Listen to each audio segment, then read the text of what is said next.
Greetings, beloved beings of light. Hope this video finds you and your family well and most blessed. I am Paul, White Gold Eagle. I have a very special message from you today from Prime Source Creator. This gnosis, this knowledge, this special transmission is to help you navigate through these final energies of the false 3D matrix, through this great transformation, this great shift of the ages that we're all going through. All our Starseed Earth Angelics of the 144. My sacred Condor and I would like to thank all of you supporting us in this work and mission. We're very grateful for each and every one of you. I wanted to create something very special for all of you for this final 11/11 portal for the 29th of November. We have the 2/9 of the 11 as we travel through this final month into the new moon on the 1st, and then the 12/12 portal, and into the 12/21 of the solstice as these powerful energies flow in. So I'm going to give you a little Dharma talk here, a mind-to-mind transmission, heart-to-heart transmission of Buddha consciousness, of the awakened mind, to help all of you awaken from the simulation of reality into that which is true, what we call 5D or heaven on earth. So I'm going to transmit some gnosis, some knowledge to all of you, and then I'm going to head over to the whiteboard to draw out some of these concepts. Some of our people are much more visual than they are auditory, so I wanted to combine these two to help all of you in this great transformation, in this transmission. So we're going to start with some knowledge, some truth we call Dharma, the wheel of Dharma. I am of the lineage of Shakyamuni Buddha through the Zen Buddhists. I trained with many masters over the years since I was 17, starting about 1990. My spiritual journey started way before that, but we say my training with the master started around 17 years old, and over 33 years I trained and practiced with many gurus. Guru means guide in the Hindi and Sanskrit, and Roshis. I trained with several Roshis over the years. Roshi is Zen, is Japanese, and the Zen Buddhist, a master, sensei, also sensei, teacher, guide, Sifu in Chinese. Trained with several Sifu, several rainbow body masters and gold dragon masters. See, the gold dragon of the Kunlun lineage, which I'm going to explain on the whiteboard a little bit more. We have the gold dragon is returnable rainbow body. You see, rainbow body is the alchemy of transforming. You've probably heard of the symbolism, transforming lead to gold. It's symbolic of transforming the gross, the low density, the 3D body, the particle, back into the wave, which is the light wave, the light frequency, or what we call light body. So there's been many rainbow body masters over the years. One of the most popular, Guru Rinpoche of the Tibetan Buddhist lineage, we call Jalus, rainbow body. So the gold dragon master I trained with Sifu, he's also a Mongolian shaman of the Blue Wolf clan. So I'm going to explain here a few things until we get into this transmission. I transmit the energy, the knowledge, the gnosis of Buddha mind. You see, Buddha means awakened consciousness. You could say Christ consciousness, or cosmic consciousness, or unity consciousness. They're all different concepts pointing to the same truth. So we're going to take a few minutes here, pause for a moment, get into a meditative state so you can bring this energy, this knowledge, this transmission, mind to mind, into your heart. Step aside the mind, step into the energy of the Holy Spirit. This is going to be a message from God, Prime Source Creator. You see, I'm simply a messenger of God to bring truth to you and bring truth to the world. So you understand your true nature, to help you understand and remember who you truly are, an infinite multi-dimensional being of eternal life, and eternal light. You see, many people have been programmed to fear many things in this matrix. You see, once the nefarious ones can get into your consciousness, into your perception. You see, the world is what we perceive it to be. And we have what we call inside us, inside our psyche, inside our emotional body, our energy bodies, what we call internal map of reality. You see, this is a concept that they use in NLP. NLP stands for neuro-linguistic programming. Neuro for like neurological, the brain. It's to help the brain, to help the mind, to heal from past traumas, wounds, pain and suffering. You see, linguistic for language, using words to help program, or we say reprogram the mind to benefit the being, to benefit your consciousness. This is to reprogram yourself in a positive way. You know, see, we've been mostly programmed in the negative. You know, lies have been perpetrated upon us to become part of our internal map of reality. And they use things, organizations such as religions and politics, these things. That's why they say never discuss religion or politics, especially around the holidays, where people, family come together with different viewpoints, different internal maps of reality. If they line up, they're the same, say the same religion. You have people within the same religion debating and arguing and hating each other because their belief of their savior might be different than another's belief. So we're going to end all this nonsense once and for all, you know, through knowledge, through truth. So this internal map of reality, there's a saying in NLP, the map is not the territory, meaning we confuse our internal map with reality. It's a representation, it's a navigation tool, but it is not reality itself. You can see you have this map on the wall, you have these black lines representing roads, and you have these blue circles and ovals and different shapes representing lakes, massive lakes and massive oceans. But you can't swim in that little blue dot, or you can't drive your car on that little black line. So it's just symbolic of how we confuse our perception of reality with reality itself.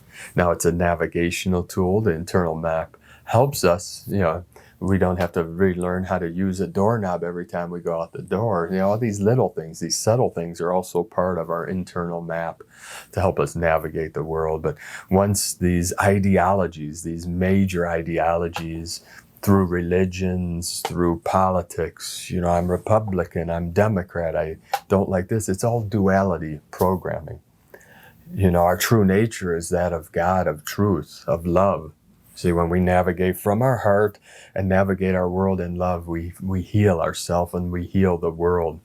You see, these duality programs, these lies perpetrated upon the mind of man, the mind of humanity, causes fear, and that fear causes suffering. See, they make you afraid of something, these people that are in control of these programs. You know, they perpetrate fear. It's be afraid of God, be afraid of Jesus, be afraid of a virus, all these things that they want you to fear, because they know once fear takes control of the mind, a person is much more easily controlled and manipulated and enslaved in a certain system. So we're here to free humanity. All star seeds came into this realm. You're all very important. We're all equal. You know, there's no greater than, less than. You know, in the eyes of God, all of our children, all of our people are equal. This is true equality. And we realize this when we realize our true nature, that we are one with all things. The truth is oneness, is unity. Of course, we have our individual experience, our individual belief systems, our individuality that says, I am this, I am that, and then there's also the collective. But ultimately, beyond all these things, there is one mind, one consciousness. We say unity consciousness. So we're going to take a few minutes here before I continue with this transmission to to get into the body, to get into this now moment, into the presence of your pure awareness we call Buddha mind, here and now. You see, the Zen masters transmitted to me that we don't practice meditation to become enlightened. It is the practice itself that is enlightenment. It is being here now, being still, being aware, being mindful of what we're feeling in our body.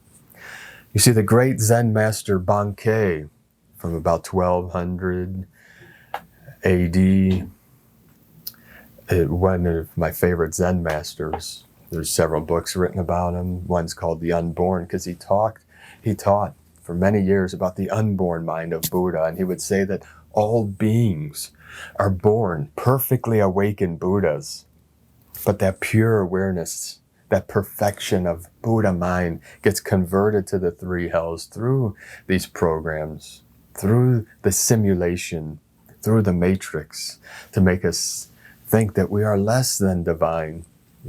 Then once the belief sets in, you see, it's all about mindset. What do you believe? Does your mindset tell you that you're an infinite, empowered, courageous being, or a limited, less than, weak soul? What does your mindset tell you? This dictates how we navigate the world and how we heal. See, it serves you in a higher sense to know that you are divine, that you are blessed, that you are a child of God, Creator, Mother, Father, God, whatever this means to you. You see, the great mind of Dr. Walter Russell would teach. He was a great Christian man. He would teach that God is the still white magnetic light at the center of all things. If you want to understand this concept very deeply, you can read his book, The Secret of Light, by Walter Russell.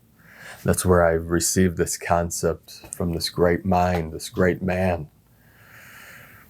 You see, the still white, it's the stillness, the still center. Dr. Russell would teach that it is the fulcrum of the lever. You see, the fulcrum is the center that stays still while you pull that lever. If that still center was not there, you would not be able to pull the lever. It would just move all over the place. You need a still center to rotate around. That's why all things move in a spiral. He also taught everything expands as a sphere, non-physical, feminine, and contracts as a square. This is linear time. This is what we're experiencing here in 3D.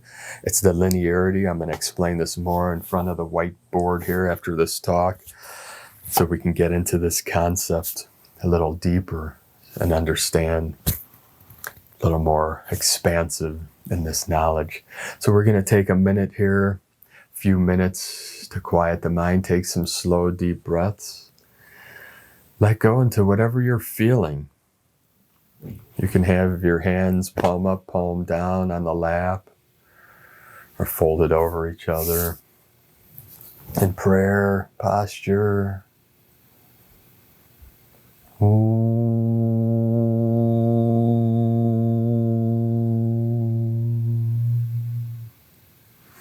So as you take slow breaths in and out your nose, see, this is the expansion and the contraction.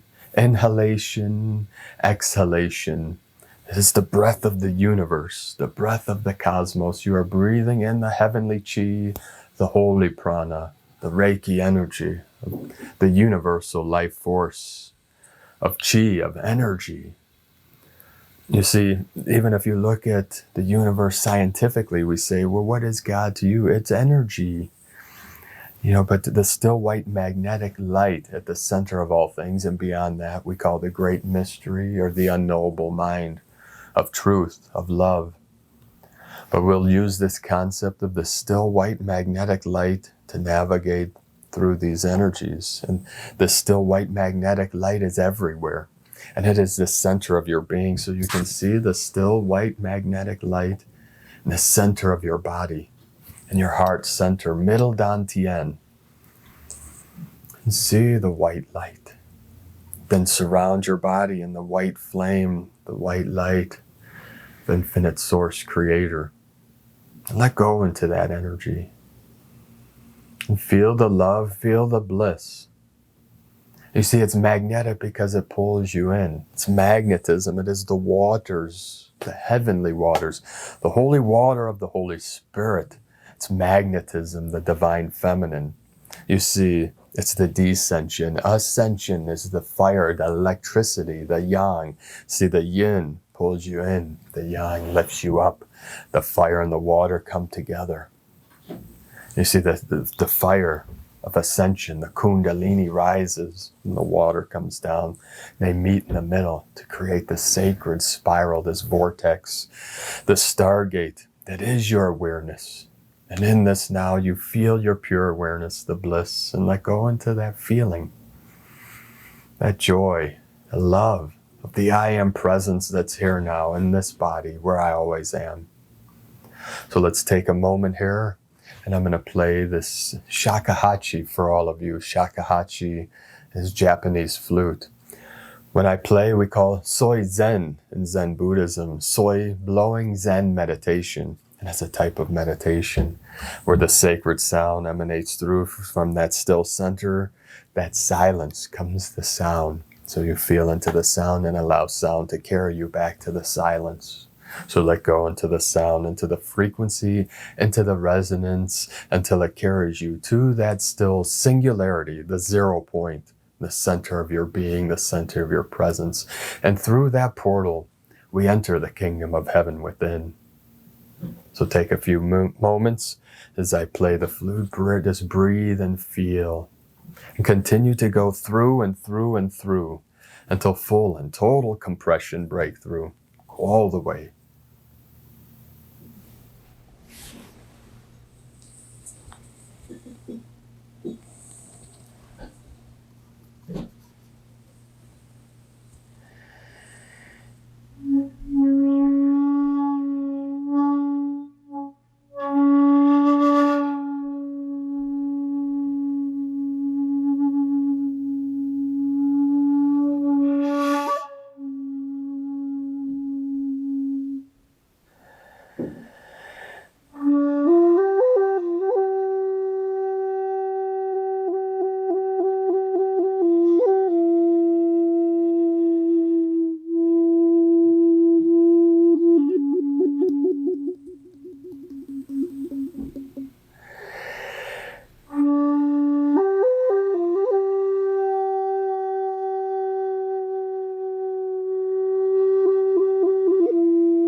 So really feel into that energy. Allow it to lift you up. Allow it to raise you to the holiest of holies. How do you feel, beloved being of light? So we put our passion into our art and into our work and into our life. Life transforms. From time is money to time is art. You see, this is a great transformation of this new age of 5D, the golden age, where art is our life. You see, this is the creative potential of the genius within. So let us take a moment, speak of a few things. You see, this concept that Zen Master Bankei taught us about all beings are born perfectly awakened Buddhas. He was not talking about being born into the flesh, into this body, even though that is beautiful. It's how we transmit knowledge. It's how we experience life. It's one aspect of our infinite multidimensional self. But he meant the first turning of that wheel of consciousness, that first spiral, that first spark, that first thought. When consciousness itself, when God, when Source, allour, whatever name you want to give to Creator, or our original self, original mind, we can say Buddha mind, realized, I am. That first thought, who am I? I am this infinite nothingness. I am this infinite emptiness. What is light and dark? How do I experience? And now that I have this blank canvas before me, what am I going to paint upon it? Infinite simulations, infinite experiences. And each one is beautiful, coming from the mind of God when we look at it from a higher perspective. When we look at it from our higher self, our true nature, we realize that every manifestation comes from that silence, from that stillness, and returns to that silence and stillness through these cycles within cycles. And through time and space, consciousness has evolved to where we are now, in unity consciousness. This is where we realize the oneness of all life. You see, Sifu Ching Feng Dao Shi would teach us, his Navajo teacher of the Red Willow Society, taught him that we're all learning to be real human beings, meaning living from the heart, meaning Christed beings. This is the return of Christ. You see, we are the return of the chosen, of the sacred ones that came into this realm to help resolve all things for Gaia and all of humanity. And you're doing a magnificent job. Believe me, the company of heaven applauds you and celebrates you and all you have been through and all that you have done and all you are doing. My sacred Condor and I celebrate you and are grateful for you and send you our highest love, our light, blessings, and healing to the highest of our abilities. in divine union, in Heros Gamos, in unity of the yin with the yang, Shakti with Shiva, dancing through the cosmos. The eagle and the condor fly together wing in wing to help free humanity and usher in this new golden age. And we're all doing the best we can. So be kind to yourself. Be grateful for all that we have, all we've been through, and where we are now in this great shift. Now I'm going to explain for a moment. You see, we say Buddha turned the wheel of Dharma to free humanity from samsara. Samsara is the wheel of suffering, this constant wheel of birth and death. We say, now that we've awakened, now that we are aware of who I am, which is Mu. In Zen Buddhism, we say Mu, M-U. Isn't it funny? That was the lands of Lemuria, the sacred lands of Mu. Japanese, it means not a thing. You see, there's a saying in Zen Buddhism, we say, from the very first, Mu is. From the very first, not a thing is. See, once you realize that, you accept the universe as it is. When you become Mu, you sit with Mu. Buddha holding the pearl, left hand on top of right, thumbs lightly touch like you're holding a piece of paper, and rest them in your lap. And sit with your spine gently straight, tongue on the roof of the mouth, eyes half open, half closed, tuck in the chin, bring the crown to the heavens. And breathe into the belly, let it expand, inhalation, compress, exhalation. And sit with Mu. This is one of the great koans of Rinzai, Zen Buddhism. Mu. I am Mu. I am not a thing. This is beyond the void even. See, the Zen masters were very specific and very clear. They didn't say I'm nothing, and they did not say I'm everything. They simply said Mu. Once we realize Mu, all things are perfectly resolved in the unborn eternal mind of Buddha. See, through this not a thing, when we transcend all concepts and let go into our true nature of pure awareness, we realize the game. We realize that we are. I am that I am, one with God. So let us talk about these programs and these concepts and the lies that were perpetrated upon man, saying that they are sinners, evil, all these concepts. You see in Zen Buddhism, we generally don't even use the word evil, or in Taoism we say ignorance, because it was ignorance, not knowing who I am, forgetting. It was the ignorance of truth that got us where we are today. And through this 2,000 years, at least 2,000 years of suffering and wars and battles, internal and external, and great suffering, the slavery systems that were developed around these false concepts and tools of manipulation. You see, we're here to free humanity from these slavery systems and control mechanisms so that you can live in freedom, true freedom, not these fake freedoms, where you can pick and choose this or that, left or right, two wings of the same bird. We're transforming the bird to the golden angels, the white gold eagles and the black gold condors, the black silver. However you want to symbolize it, does not matter. These are all just concepts that help us navigate this great shift in consciousness, this great shift of the ages. So let us differentiate between what is true and the truth. You see, what is true potentially changes. The truth never changes. That's why love is the truth. Love is always love. It might take on different forms. Truth might take on different forms, but what is true today may be false tomorrow. That tree has leaves. That's true. But you come in the winter, the leaves fall. They say that tree doesn't have leaves. You lied. I didn't lie. I didn't say it always has leaves. You see, the truth, it's always a tree. That's symbolic. That tree might become a piece of wood, or that tree disappears in time. But God's source, your true self that is eternal, is never changing.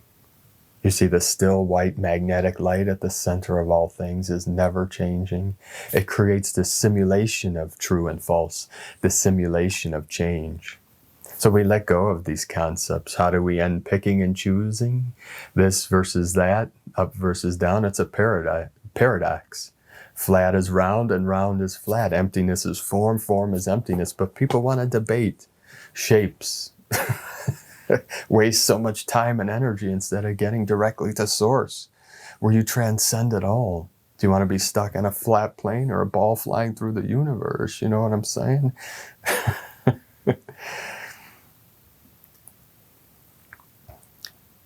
Both are a prison of concepts. You know, they're not good, bad, right, or wrong. You know, people want you to take a side. The only side I take is that of source, of creator, of God, of the Christed consciousness, of truth. I don't care about these concepts. There's great beauty in them. I appreciate beauty in the world. I appreciate nature. I'm a man of the Tao, of the way. So I see the beauty in these things, but I don't get caught in the concept. I am in this world, but not of this world. This is what happens when you realize your true nature. You still have feelings. You still have thoughts. You still have to do the dishes. You know, they're just saying in Zen Buddhism, before enlightenment, chop wood, carry water. After enlightenment, chop wood, carry water. The mind thinks, oh, once I become enlightened, I'm just going to levitate and not have to do anything mundane. Not true.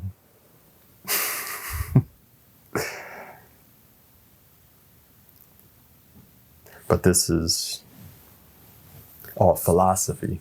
See, we can philosophize all we want, but is the philosophy going to change you? Only if you allow it to integrate. Just saying, I'm Buddha, I don't walk around saying I'm Buddha. I walk around saying you're Buddha. I don't want anyone to confuse me with ego or self-righteousness or self-pity, all these things, you know, being greater than or less than. See how we let people know that all is Buddha is by transmitting the truth that you are Buddha. You know, you let everyone else know that they were born perfectly awakened Buddhas. I know many are going to try to debate you and say, no, I have to become Buddha. I have to train for 33 years to become enlightened. You know, it's not that easy to just realize in this second. Because this second is eternity. You know, and what you always were, you are, and always will be. That's the truth. And you know it because you are the truth. That's why you cannot fall for these lies of the matrix, because you came in with the truth. You might have navigated through these lies, or, you know, we, of course, they use our discernment, but you want to keep turning, what you want to let go. Simple as that. You know, you have the choice. This is free will. You can choose your own path, left or right, up or down. All paths eventually lead to source if you live from your heart and put all your life force and energy into your art, you know, in service to humanity, in service to yourself, in service to your family, for the highest good of all. We don't intentionally hurt others. You know, this is living in our integrity. You are not a victim. You know, when you realize that, you know, victimhood is part of the program. It's part of the lie, you know, that has been projected upon us from external. Of course, the internal mirror the external. We're going through these internal changes in healing, and then we mirror them externally. But many of us, the moment you come into the matrix, these external things become part of our internal map of reality. And that's why we say religion, politics, to many people, that internal map of reality, of that perception, is the reality. So if you challenge it, that mind freaks out. They'll want to fight you. Some kill each other over it. That's how deeply embedded into the psyche these concepts become.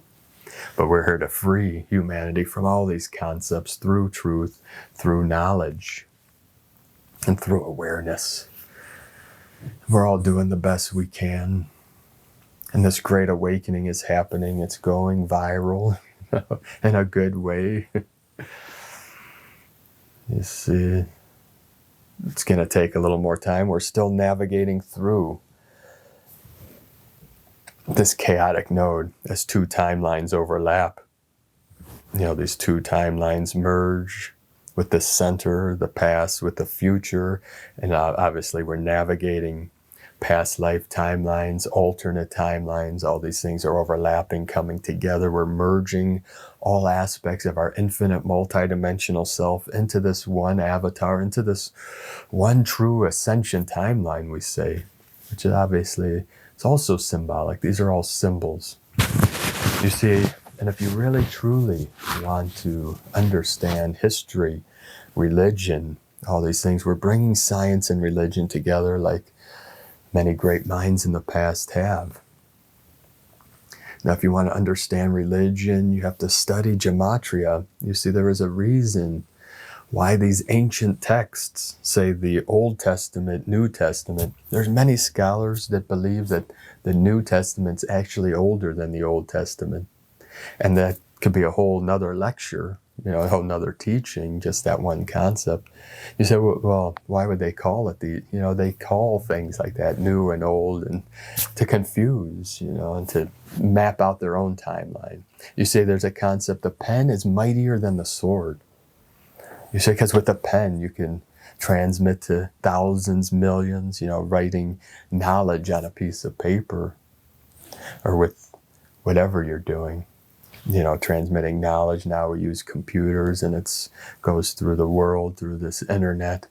But the pen, is, you can, the sword, you can only do so much with a sword. One person, you battle at a time or take on like a little thing. But the pen, truth that you put on paper goes to many. That's why, books are very important. And that's why the people that win wars over the years were the ones that wrote the history books and manipulated time. And then we have another whole thing to get into with that. If you really want to study history, one of the greatest minds in this realm at this time is a Russian man. His name is Anatoly Fomenko.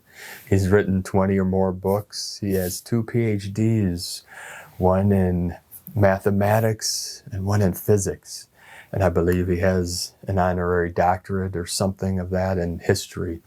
And you say, why would a mathematician become a historian? Because those that wrote the calendars, that wrote these histories, they were mathematicians. You see, the calendars are mathematics. Everything in the universe are numbers, signs, and symbols. So when you want to understand, if you truly want to understand these religions, there's a great book about the New Testament called Jesus Christ, the Son of God, S-U-N. And he explains the gematria. You see, gematria is each letter is a number. You have to translate, see, the ancient New Testament, the original, through the Nicene Council, was written in Greek.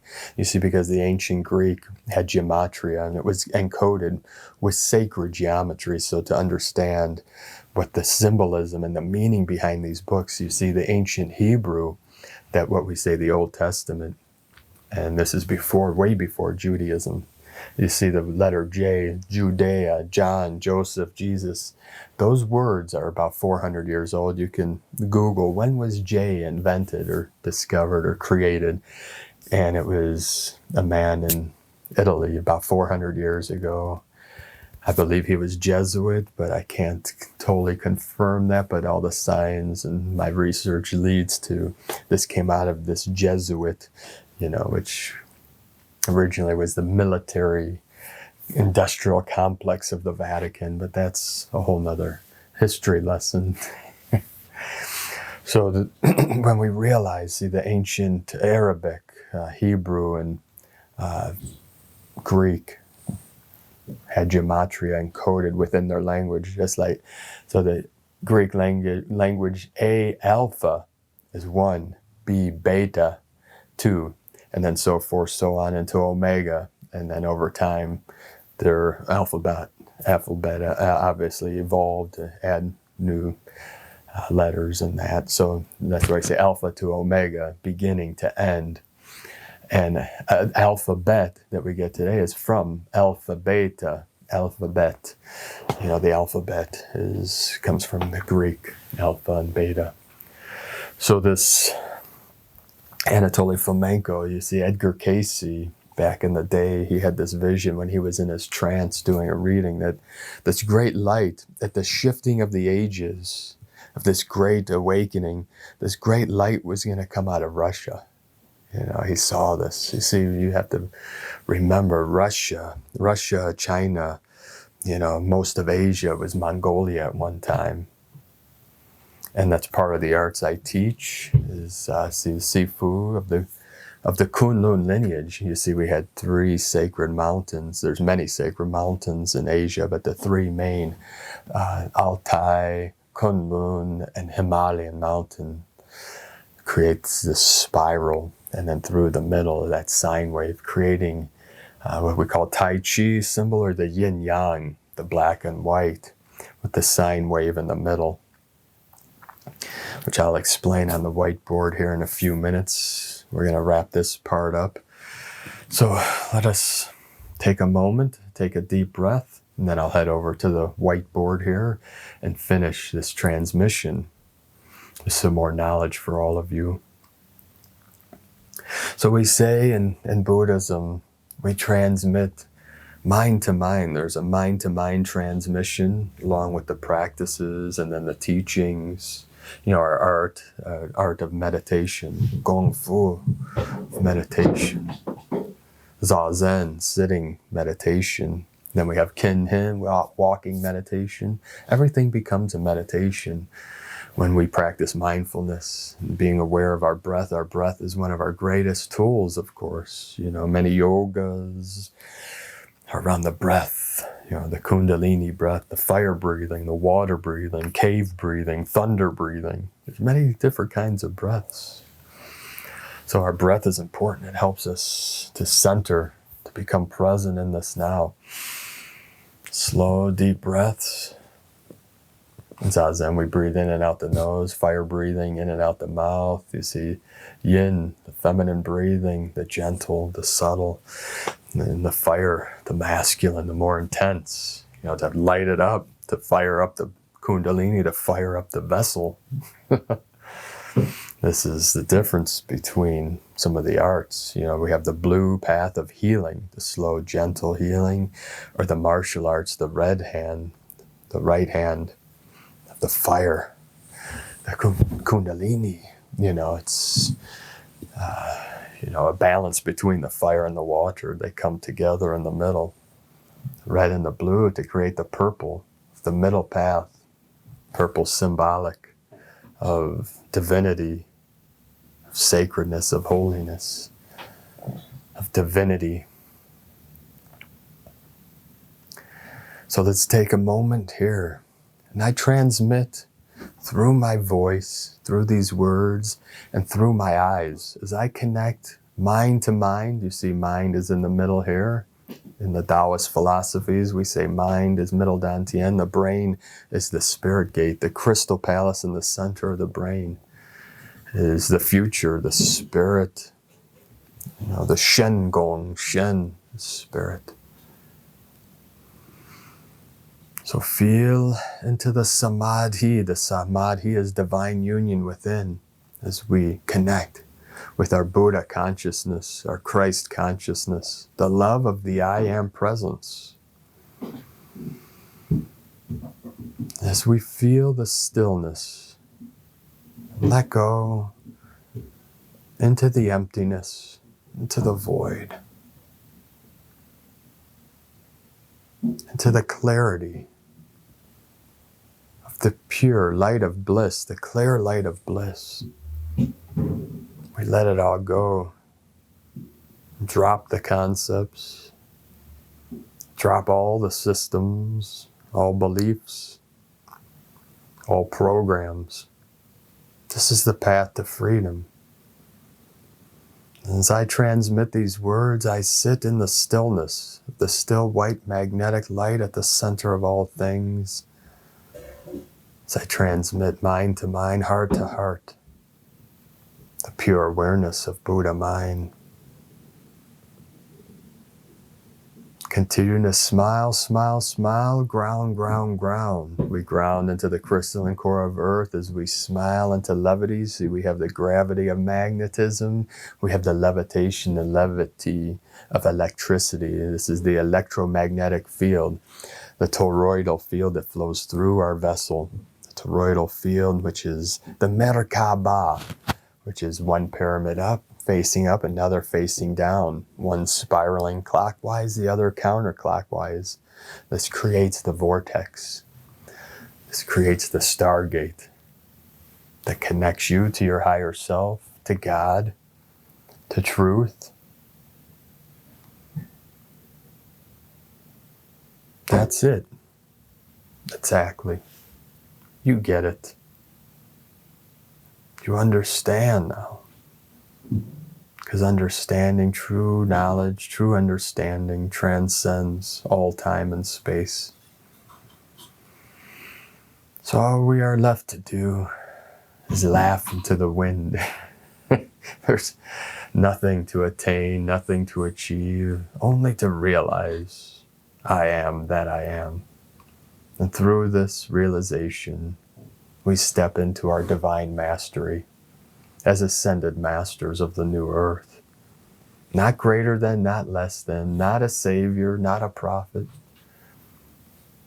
Just merely a guide, a messenger of God, a messenger of truth. There's no ego involved. The ego, we leave the ego as it is. It's the stillness. It's the I am. Don't convert it to the self-importance or self-pity, greater than, less than. We maintain the middle path, the right way of truth.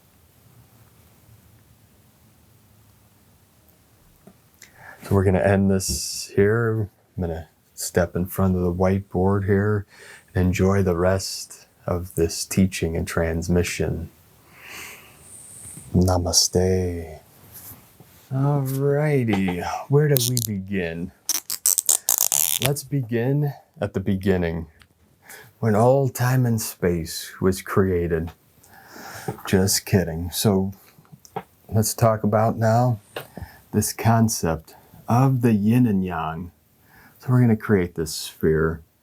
So we have this sphere that's spiraling. Everything in nature, everything in the cosmos is spiraling.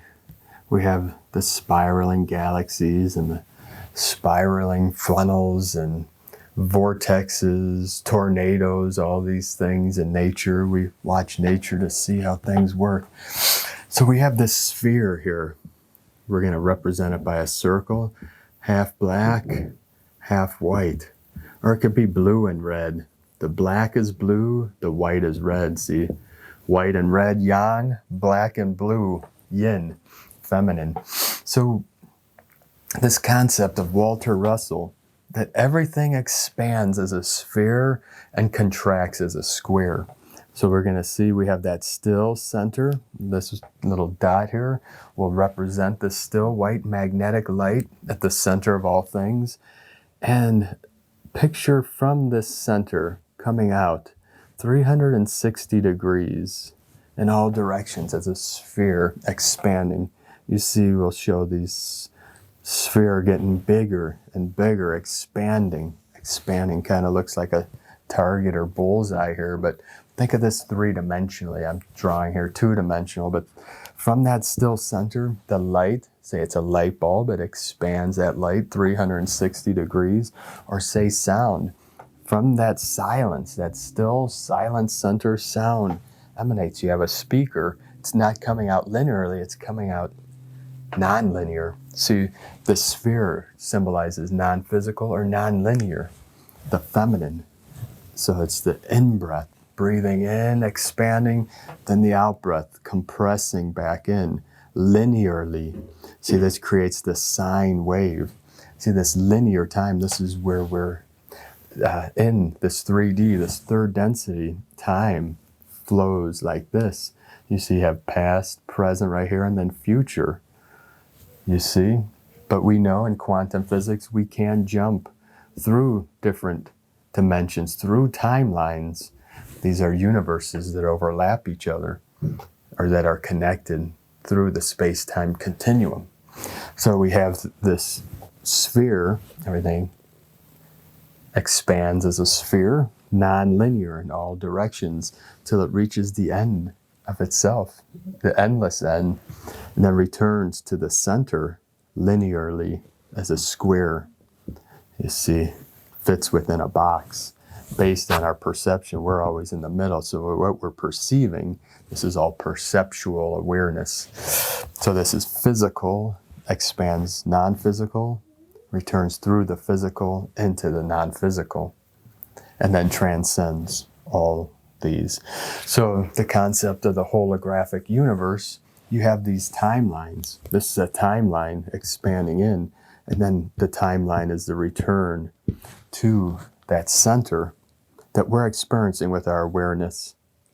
And we can experience that non-physical expansion when we turn off our internal dialogue. We take a deep breath and let go into that expansion and drop all concepts, transcend all beliefs. So in these holographic universe, so we have these timelines that are these, think of them as like bubbles that contain a separate timeline. And think of that as a universe. This timeline is one universe, a sphere. And you have these other spheres, these separate universes. This is the multiverse concept of quantum physics that overlap each other. You know, this is creating the sacred geometry, the seed of life, you know, the flower of life are these spheres that overlap each other. You know, and the flower of life is 64 tetrahedrons. So we have, when these two overlap, these two spheres, this is also timelines, or ages. We could say these fit into ages. So within the timelines, within these universes, you have other spheres within spheres.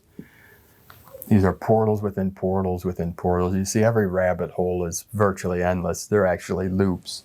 So you could travel down these forever and never find your way out. This is the concept of the labyrinth too. So we have these two spheres. We're going to start with these timelines. So you see, this might be the Kali Yuga. However long, depending on your belief system, 25,000 years, 2,000 years, whatever. It's irrelevant. And then we have the Satya Yuga here. But when these two timelines come together, this creates what is called the Vesica Pisces. It's the fish. You know, that's symbolism in Christianity. The Pisces, the fish. We've traveled through the time of Pisces. The age of Pisces. Now we're entering the age of Aquarius. Now that Pluto is in Aquarius, this is catalyzing and ushering in this age. So in this space, in this Vesica Pisces, what many call the chaotic node, this is a node of time.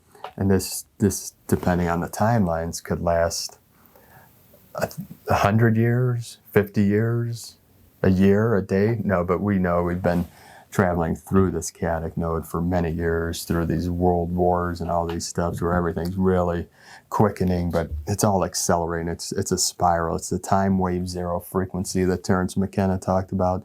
We broke through in 2012, but we're finishing out this timeline into the end of this year, 2024. That's why everything's speeding up, quickening, accelerating, because the closer you get to this breakthrough, this is when the two bubbles basically merge and burst into this new Satya Yuga, which is the golden age. You know, what we talk about, this new golden age, but it is a timeless age. This isn't a linear age. This is where we break free from all time loops, all timelines, what we call rainbow body. So this is a collective rainbow body experience.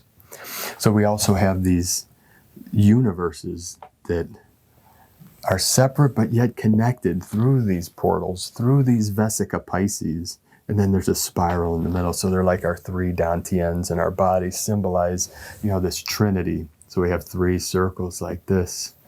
The body, mind, spirit, past, present, future. And they overlap where they overlap our special portals. This is like the eye. You see the eye of Horus, the eye of Ra, or we say the body of Ra, which is, solar connection. We have the central sun energy, Hunapku in the Mayan. So what happens, this is the toroidal field. And through this time, we call this a sine wave. This is the inhalation and then exhalation. Inhalation, it's the heartbeat of Gaia, the heartbeat of the cosmos. It is your heartbeat, following this sine wave. This is what the ancients meant by living in sin, meant living in the sign, living, so we have sine, S-I-N-E, and then also sine, S-I-G-N. So we're reading the signs. The signs are symbols and synchronicity. So the sine wave, so you have a double sine wave here, and what does that create? A DNA strand. There are two pulses of light, that come together, these strands of DNA. So we have this double strand. The double is the yin-yang, the toroidal, but we're breaking free of the double into the 12 strand. The 12 strand is crystalline. So we're going from carbon to crystalline, which is the Christos. Crystalline. I have a really tough time writing with this magic marker on here. So we're living through the sine wave. We're living through time. We're experiencing reality through these time waves. This creates the wave, and then here in the middle, the particle.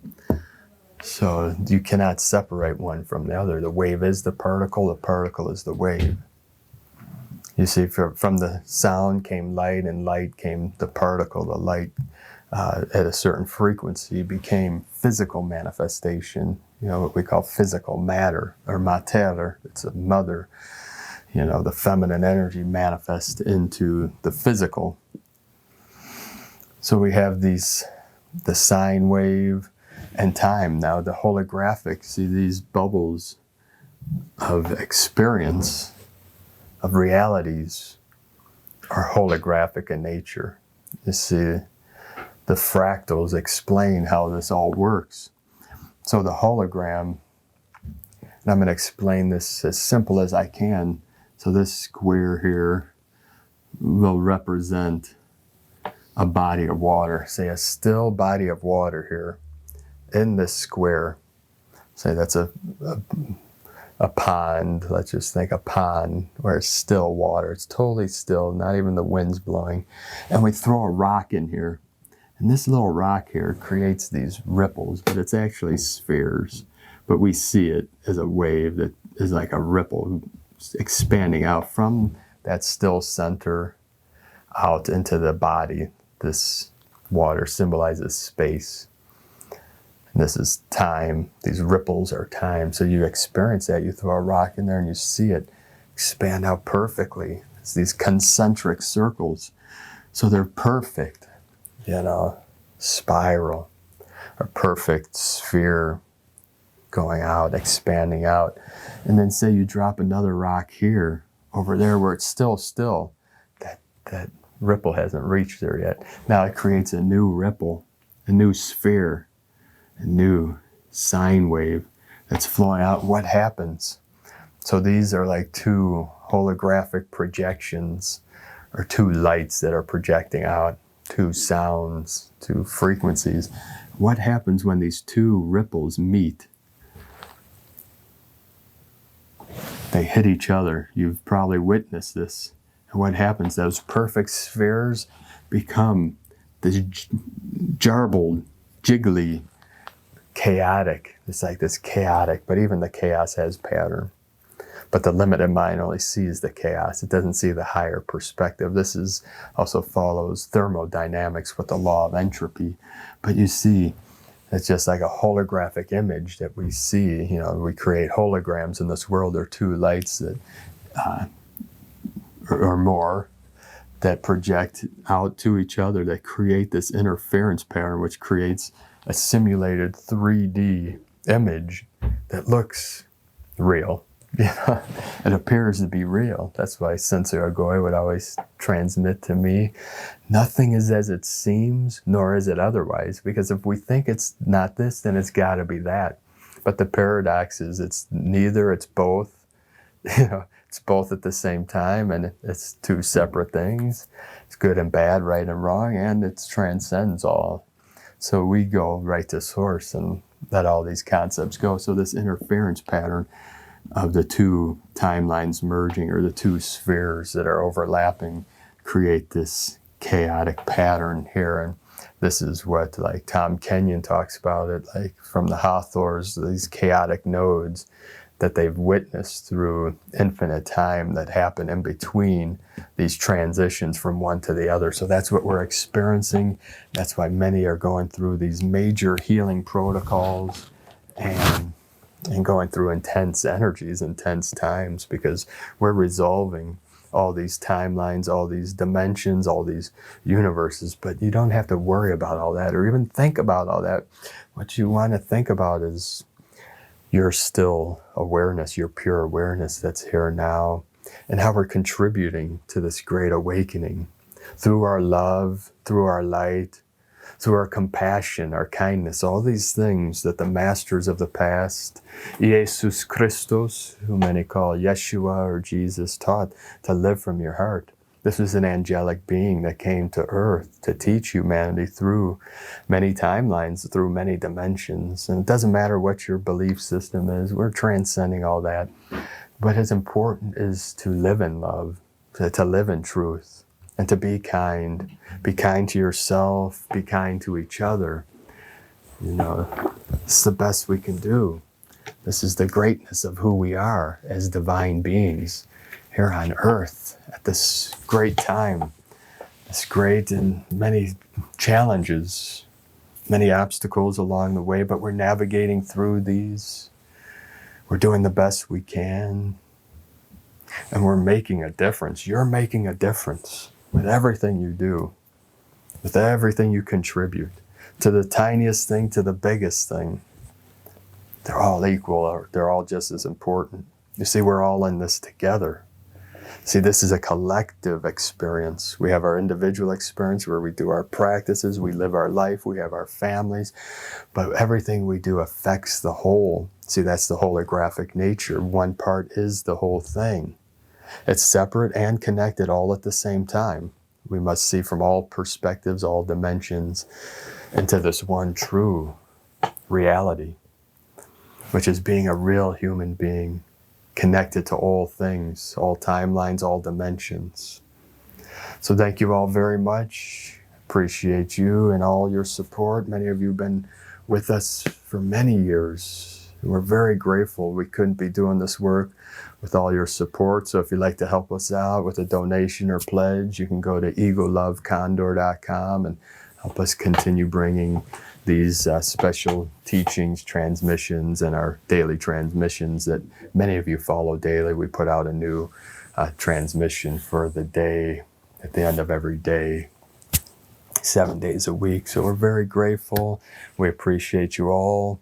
The Eagle and the Condor send you so much love, bliss, and blessings in the light. A'ho.